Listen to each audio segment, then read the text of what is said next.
gente quer a prática contemplativa, a gente quer que eles se conectem com a experiência do que está acontecendo ali no corpo deles, nas emoções.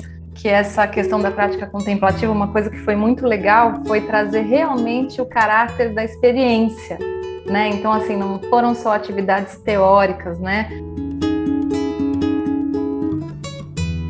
Atividades, por exemplo, artísticas no programa, né? Então, tem atividades que a gente usa música, que a gente usa pintura, para fazer com que esses adolescentes percebam a mudança que acontece com a gente só por se expor a diferentes formas artísticas, né?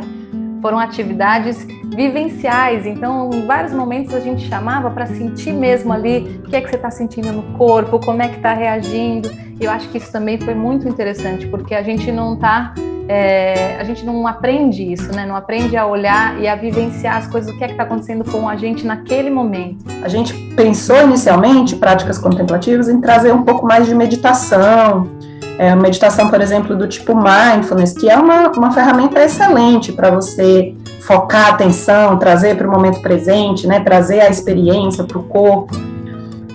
Mas a gente teve a experiência em sala de aula com os adolescentes que pedir para os adolescentes ficar quietinho, em silêncio, prestar atenção na respiração, sabe assim, não comprou a ideia, os adolescentes não compraram a ideia, assim. Então, a gente começou a se preocupar com a questão do engajamento, né? Para a gente também era muito importante, na construção desse programa, que tivesse motivação, que os adolescentes pudessem realmente tá ali com esse propósito, com esse interesse de estar no programa, de estar interessado no que a gente está fazendo, né?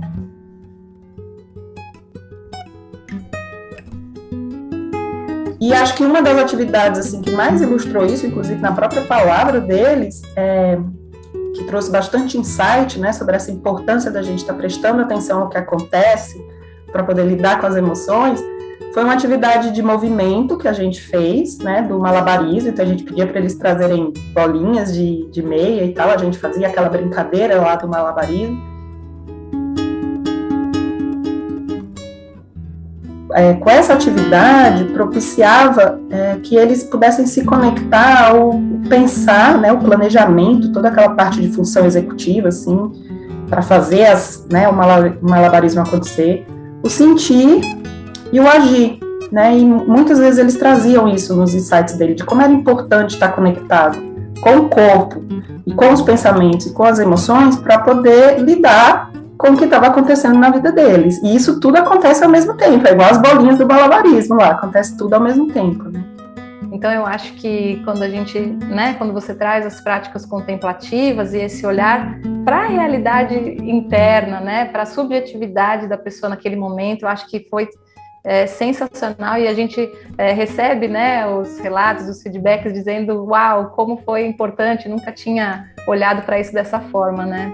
Eu acredito que no final, não só para os adolescentes, acho que isso é importante falar, né, mas todo o trabalho que a gente teve aí de cuidar com essas práticas contemplativas engajaram também os adultos, né, os familiares e os professores que também fizeram parte do programa, né, e foi bem aceito, e eu acredito que colaborou muito para esse aprendizado, para essa conexão entre o que estava sendo explicado na teoria e o que estava sendo integrado na prática deles, né.